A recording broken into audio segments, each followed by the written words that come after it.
Esto es Espacio Saludable, un podcast de Cristus Muguerza. Junto a médicos y especialistas, te compartimos información relevante para el cuidado de tu salud, bienestar y prevención.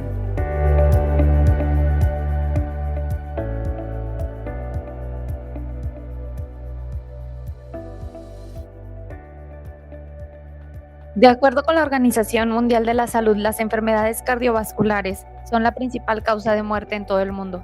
En México, el 19% de mujeres y hombres de 30 a 69 años mueren de enfermedades cardiovasculares y se estima que el 70.3% de la población adulta vive con al menos un factor de riesgo cardiovascular. Hola, ¿qué tal? Bienvenidos a un episodio más de Espacio Saludable, un podcast de Cristus Muguerza. Este es un espacio para platicar y resolver tus dudas sobre salud en voz de nuestros expertos. Yo soy Sara Terán y en este episodio vamos a platicar sobre los riesgos cardiovasculares, un tema que quizás hemos escuchado, pero pocas ocasiones nos informamos. Para hablar de ello nos acompaña el doctor Odir Jauregui Ruiz, quien es médico cardiólogo intervencionista en Cristus Muguerza Hospital Vidriera. Muy buenas tardes, gracias por la invitación. Nos da muchísimo gusto que nos pueda acompañar el día de hoy para platicar sobre este tema y que nos ayude a resolver algunas dudas que puedan surgir entre las personas que nos escuchan y que esta información les pueda servir a ellos y hacérselas llegar a más personas. ¿Cómo ves? Y podemos iniciar con algunas preguntas. Perfecto. ¿Cómo podríamos definir las enfermedades del corazón, llamadas también enfermedades cardiovasculares? Muy bien.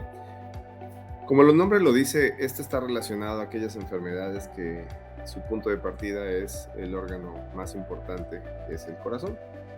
Como especialista en cardiología tengo que decir que es el órgano más importante. Estas enfermedades pues son todas aquellas que pueden venir de herencia o en su momento ser adquiridas durante la vida de las personas. Y bueno, todas aquellas enfermedades que de alguna manera llegan a afectar al corazón se llaman enfermedades cardiovasculares. Y en el título, el tema de vasculares se relaciona, a aquellas enfermedades de arterias y venas que también pueden acompañar a las enfermedades relacionadas al corazón, sobre todo las enfermedades de arterias y venas cercanas a él. Pero por eso tiene todo ese título. Muy bien. ¿Y existe algún factor de riesgo principal o son varios? He de decirles que me gustaría explicarles lo que es un factor de riesgo a la gente, ¿verdad? Es decir, aquellas situaciones que al estar presentes en una persona o paciente incrementan la posibilidad de que uno desarrolle una enfermedad de corazón y nosotros le llamamos factores de riesgo. Si nos queremos englobar a cuál es el principal factor de riesgo, pues podemos hablar principalmente de la hipertensión y en segundo lugar de la diabetes mellitus, que son dos de los factores más importantes, ¿verdad? Ok. ¿Y las causas por las que se podrían dar estas enfermedades del corazón? Ok. Como decía un poco antes, uno puede tener enfermedades de herencia, es decir, al nacimiento, de enfermedades cardíacas. Estas enfermedades se expresan pues, sobre todo en la niñez y esa área es atendida por el área de cardiopediatría, que también son cardiólogos y son pediatras a la vez. En la área de nosotros, que somos cardiólogos de adultos, venimos de otras áreas de la medicina, como medicina interna, y estudiamos cardiología. Pero bueno, uno puede nacer con enfermedades del corazón y tiene que ser atendido pues en su momento para tratar de evitar complicaciones mayores, ¿verdad? Sin embargo, también hay algunas enfermedades de corazón heredadas pues que sí tienen muy mal pronóstico. Por otro lado, las causas adquiridas, es decir, las más frecuentes, las que tenemos en la población general, las que adquirimos toda la gente, conforme vamos teniendo mayor edad, me quiero referir. Estas causas adquiridas, pues, tienen que ver con lo que hablábamos un momento antes, que son los factores de riesgo famosos, en donde estas enfermedades las consideramos, es decir, las enfermedades de corazón del adulto, pues enfermedades ya realmente degenerativas. Y las causas principales, o la causa principal, que es la demanda mayor de atención cardiovascular en el mundo, es el tema de la ateroesclerosis, que es, pues aquel factor de deterioro de las arterias, de formación de sarro, por así decirlo, y que lo puedan entender, en donde las arterias pueden llegar a tener obstrucciones y causar enfermedades en forma secundaria. Y este es el principal motivo de demanda médica en el mundo, en la medicina, ¿verdad? Ok, doctor. Y ahorita nos hacía referencia a un pediatra y todo este tema. Entonces, en estos casos, ¿existe una edad para padecer estas enfermedades? Obviamente, como nos indicaba, a mayor edad, pues hay mayor riesgo, pero ¿hay una edad? No, desgraciadamente, en las etapas tempranas, es decir, en la edad primaria, pues las enfermedades heredadas de corazón son donde se manifiestan, es decir, menores de 10 años. Sin embargo, a lo mejor este no es el pool mayor. El pool mayor aparece ya en los adultos, ¿verdad? Es decir, lo podemos dividir entre los dos géneros, es decir, la incidencia de enfermedad cardiovascular en el hombre, que inicia a partir de los 35 años, ya con enfermedades serias, y la incidencia de enfermedad en la mujer, que ellas retardan un poco el desarrollo de estas enfermedades y podemos decir que arrancan a partir de los 45 o 50 años. Tienen una diferencia entre ambos géneros. Predominantemente las enfermedades cardiovasculares somos campeones los hombres y tenemos más afectación. Ok. ¿Y hay manera de que las personas puedan detectar que están sufriendo alguna de estas enfermedades a través de algún signo de alerta, de algunos síntomas? Sí, bueno, definitivamente hay síntomas que tienen que hacerte pensar que tienes una enfermedad cardíaca. Aquí, antes de decirles los síntomas, me gustaría decirles que la prevención y el buscar la enfermedad también es importante. Es decir, si ya tienes una edad suficiente, si estás juntando algunos de estos factores de riesgo como diabetes, hipertensión, dislipidemias, es decir, enfermedades de las grasas, de colesterol y triglicéridos, ácido úrico, enfermedades reumatológicas. Si tienes ya alguno de estos factores o fumas, que también es un factor predominante en la población, tienes que empezar a buscar atención primaria como prevención, es decir, si ya tienes una edad, bueno, un screening, es una búsqueda, estudios básicos, es importante. Ahora, dirigiéndome a la pregunta que me dices, los signos y síntomas de la enfermedad del corazón, pues el predominante, o podríamos decir los tres más grandes, es uno, el dolor torácico, que tiene que ser estudiado de inmediato. De hecho, si tú llegas a cualquier área médica refiriendo a un dolor torácico, pues se prende un poquito el semáforo amarillo o rojo por la alerta que puede ser esto, aunque en el tórax hay otros órganos que pueden producir dolor torácico. Este síntoma es importante siempre definir de dónde está viniendo, porque finalmente si realmente es una situación que está relacionada a cardiología o al corazón, pues son situaciones de riesgo. Entonces el síntoma predominantemente podemos decir que es el dolor torácico. El segundo síntoma lo podemos tomar como la falta de aire, que le llamamos disnea nosotros médicos, esa sensación de sofocamiento, de fatiga pronta, de estarte ahogando sin una causa verdadera, a pocos pasos. Ese síntoma también es muy predominante en la población y a veces ese es el motivo por el cual acuden con nosotros, y es un síntoma que también tiene que ser definido a su origen. Y obviamente si está relacionado a una enfermedad cardíaca, pues darle una pronta diagnóstico y tratamiento. Y otro síntoma que, bueno, es relativamente recurrente para acudir a consulta, son aquellas sensaciones de casi desmayo, de sensaciones de que se pueden desmayar ocasionalmente en forma cierta, es decir, perder el conocimiento, o palpitaciones, ¿verdad? Que son los 4 cardinales, dije los 3 principales, y palpitaciones, que es posiblemente el cuarto en el orden de frecuencia. Ok, ¿y cómo se puede ver afectada la salud de manera general de una persona que presente una enfermedad cardiovascular? Bueno, para hacerles un contexto, he de explicarles que las enfermedades cardiovasculares pues son la causa número 1 de muerte en el mundo. Se calcula que aproximadamente hay una incidencia de entre 15 y 17 millones de infartos anualmente en el mundo, es decir, es la enfermedad número 1 que causa muerte en toda la población. Esa es la trascendencia más importante, porque si hablamos de la segunda causa de muerte en el mundo, para tener una referencia, les acabo de decir que son aproximadamente 17 millones de muertos por infarto en el mundo, y la segunda causa es evento vascular cerebral, y hasta aproximadamente 9 millones de personas en el mundo fallecen por eso. Entonces la distancia entre 9 millones y 17 millones es bastante. Entonces esa es la trascendencia e importancia de las enfermedades cardiovasculares, hacer entender a la población que, bueno, desgraciadamente esta puede ser la causa de muerte en muchos de nosotros, y que por lo tanto la trascendencia, importancia epidemiológica en la población y el daño que puede dejarte una enfermedad de estas y dejarte discapacitado, es importante su diagnóstico temprano y su atención temprana en el caso de que realmente ya estás teniendo síntomas. ¿Y cómo pueden diagnosticar estas enfermedades, doctor? Bueno, definitivamente hay que acercarse a cualquier médico a referir las molestias, es decir, no es directamente a veces al cardiólogo, puedes acudir a tu primer nivel de atención, tu médico familiar o un médico general, referir molestias y a partir de ellos hacen la referencia hacia los especialistas. Ahora, es importante finalmente llegar a un cardiólogo si tienes una molestia relacionada al corazón, como les decía yo, el dolor torácico, la falta de aire, las palpitaciones, los desmayos, para hacerse un estudio integral y de esa manera nosotros hacemos estudios. Tenemos dos grandes áreas de estudios en la cardiología para hacer este diagnóstico. Uno es, bueno, pues los laboratorios básicos, en donde nosotros ahí detectamos los ya famosos factores de riesgo, y el otro punto ya son los estudios especializados de corazón, en estilo, pruebas de esfuerzo, que hay 10 tipos de ellas, entre lo que podemos ver gammagrafía. Tenemos ya también hoy día estudios especializados como el electrocardiograma, el Holter, que es un estudio de 24 horas de ritmo, y tenemos también estudios ya más grandes hoy día y no invasivos como la tomografía de corazón, que nos permite hacer diagnósticos más precisos, más tempranos y de una manera pues menos pesada para los pacientes, ¿verdad? Ok, este tipo de estudios que nos acaba de mencionar no son como pruebas de laboratorio, ¿verdad?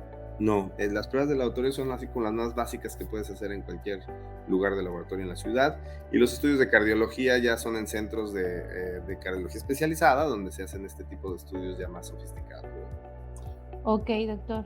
¿Y hay diferencias en cómo se diagnostica en hombres y mujeres o se diagnostican de la misma forma?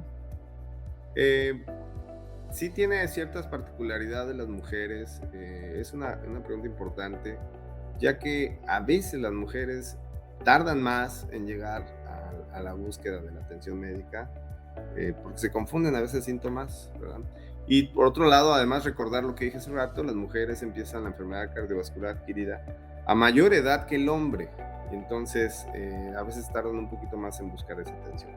Ahora, los métodos diagnósticos realmente son muy parecidos, aunque hay ciertas diferencias en cómo hacer los métodos diagnósticos, es decir, un ecocardiograma de esfuerzo tiene ciertas particularidades para el hombre que para la mujer, pero en general realmente son los mismos métodos adaptados un poquito a cada género y en la búsqueda de la enfermedad.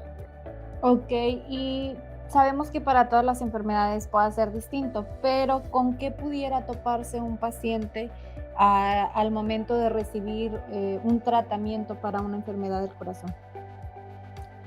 ¿Te refieres a hasta dónde podemos llegar en el tratamiento? Sí, ¿qué tipo de tratamiento es el que podrían Ok. llegar a recibir? Bueno, tenemos tres, para hacerlo un poco sencillo y entendible, tenemos tres grandes grupos de tratamiento en la cardiología. Uno de ellos, pues, es el tratamiento médico, ¿verdad? En donde atacamos la enfermedad a través de diversos fármacos para tratar de tener una función más óptima del corazón. El segundo tratamiento, una vez que ya se hace un diagnóstico más preciso, bueno, hoy día tenemos lo que es la cardiología intervencionista, que es mi subespecialidad, en donde a través de cateterismo, que es a través de una arteria, que hoy día lo hacemos mucho por el brazo, la arteria radial, pasamos un catéter que no es otra cosa más que un tubo especializado que puede llegar al corazón, y a través de ese tubo podemos hacer varias cosas, medir presiones, podemos ver algunas cuestiones de funcionamiento cardíaco a través de estas presiones. Dos, podemos conocer la anatomía a través del estudio de cateterismo, la anatomía de las cavidades cardíacas, la anatomía de las arterias coronarias, y también establecer tratamientos en esta fase de cardiología intervencionista. Y la otra, y ahí viene el tratamiento de intervención, ¿no? Y la otra fase es la fase quirúrgica, que hoy día sigue estando en boga, sigue habiendo muchos pacientes que requieren cirugía cardíaca, aunque la tecnología que se ha desarrollado en cardiología ha hecho que disminuya un poco la necesidad de la cirugía cardíaca, pero esta tercera fase de tratamiento es la fase de cirugía de corazón, que también está presente y que también puede ayudar a resolver el problema de salud en cardiología, y con eso pues mejorar el pronóstico y la calidad de vida de los pacientes. Muy bien, doctor. Y varias preguntas, mejor dicho, en una misma. Este, Nos mencionaba que los paros cardíacos son la causa número uno de muerte a nivel mundial. Entonces, Así es. eh, ¿cómo pueden las personas saber, distinguir o detectar que están por tener un paro cardíaco? He escuchado algunos casos, sabemos que esto pues sucede en segundos, ¿no? Entonces, ¿en qué deben de estar alerta ellos para buscar atención o ayuda? Ok. Mira, algo que creo nos ha faltado un poquito comunicar a la gente y hacer entenderlos, es que al ser esta una enfermedad predominante, tienes que hacer búsqueda activa, es decir, si ya tienes más de 35, 40 años, eres hombre y estás juntando algún factor de riesgo que ya mencionamos, es decir, con tan solo fumar y ya tienes 35, 40 años y llevas un par de años están fumando, pues eso ya es un factor de riesgo importante. Es momento de acercarse a hacer prevención. Y hacer prevención significa acercarte con algún especialista que te haga un estudio de chequeo, determinar que las cuestiones estén bien y en caso de que no, bueno, pues tomar acción. En caso de la mujer, pues también, ¿verdad? Si ya eres una mujer que estás ya cerca de la menopausia o ya la pasaste, es decir, 45, 50 años, por igual, entre más factores de riesgo tienes, es más la necesidad de acercarte a un tratamiento o un diagnóstico temprano. Si ponemos una catástrofe, si eres obeso, hipertenso, tienes azúcar, fumas, tienes una vida sedentaria, pues hay que correr a temprana edad para tratar de ganarle a esta enfermedad, porque a todos nos está ocurriendo el desarrollo de este tipo de enfermedades. No es una situación de uno en un millón, no son mucha gente en la población. Entonces es importante acudir a lo que nosotros le llamamos en medicina la prevención, ¿verdad? Para tratar de hacer un diagnóstico temprano. Ahora, si no tuviste esta fase, no alcanzaste a prevenirte, pero ya desarrollaste algún síntoma, como los que hemos mencionado, hay que acercarse inmediatamente, porque si lo que duele en el tórax es una estructura que no es el corazón, el pronóstico va a ser muy bueno. Realmente vas a tener muy buena calidad de vida. Pero si realmente el síntoma que estás teniendo está relacionado al corazón, entonces ahí el riesgo se incrementa considerablemente y si no te tratas a tiempo, bueno, pues nos volvemos a estadística, ¿no? A la que ya me refería antes. Así es. Bueno, doctor, nos queda muy, muy clara la información. Ya para terminar, ¿habría alguna recomendación de manera general que le gustaría hacerle a las personas que nos escuchan? Claro. Bueno, si ya eres un adulto con las edades que hemos mencionado antes, hombres o mujeres, es importante, bueno, hacer la búsqueda de los factores de riesgo. Hay mucha gente hipertensa que tiene hipertensión y no lo conoce porque no se ha nunca tomado la presión. O sea, hacer búsqueda activa de estos factores de riesgo es importante. Esos factores de riesgo, bueno, algunos los podemos modificar, como por ejemplo el tabaquismo, el sedentarismo. Algunos no los podemos modificar, pero los podemos controlar, como lo es el azúcar. Entonces hay que buscar activamente los niveles de azúcar, hay que buscar activamente los niveles de hipertensión, hay que buscar activamente a través de laboratorios los niveles de colesterol y triglicéridos. Y algunos otros factores como la herencia, pues esos no los podemos modificar ni los podemos quitar, ¿verdad? Esos ya los tenemos de cajón. Esos te los llevas hasta la tumba. Entonces, si uno tiene que hacer búsqueda en su cuidado normal, aunque no tengas enfermedades, si ya estás adquiriendo una edad suficiente, hacer una búsqueda activa de estos factores de riesgo, acudir a los doctores y hacer chequeos.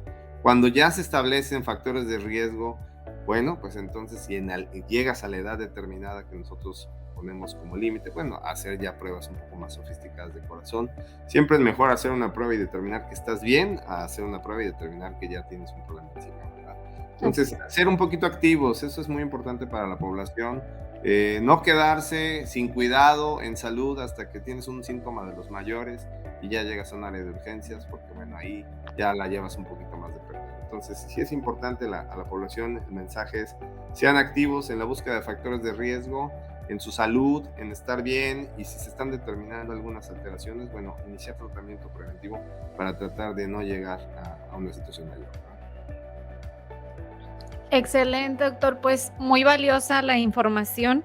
Queremos agradecerte mucho por habernos acompañado el día de hoy, por compartirnos todos estos datos que, como bien mencionábamos al inicio, escuchamos, pero poco buscamos o nos informamos de estos temas, ¿no? ¿Dónde podemos encontrarlo? ¿Cómo podemos contactarlo, doctor? Sí, muy bien, bueno, aquí directamente en el Hospital Vidriera, el teléfono es el 81 83 29 18 04, en donde pueden buscar cardiólogos y en lo personal al doctor Odil Jauri para servirles. Y también tengo otro hospital donde trabajo en la práctica privada, donde también se pueden hacer atendidos, ¿no? Perfecto, muchas gracias, doctor. Ándale, gracias. Si te quedaste con más dudas, te invitamos a visitar nuestro blog de salud, espaciosaludable.com, o seguirnos en nuestras redes. En Facebook nos encuentras como Cristus Muguerza y en Twitter e Instagram como Cristus MX. Nos vemos en nuestra próxima edición. Yo soy Sara Terán y esto fue Espacio Saludable, un podcast de Cristus Muguerza.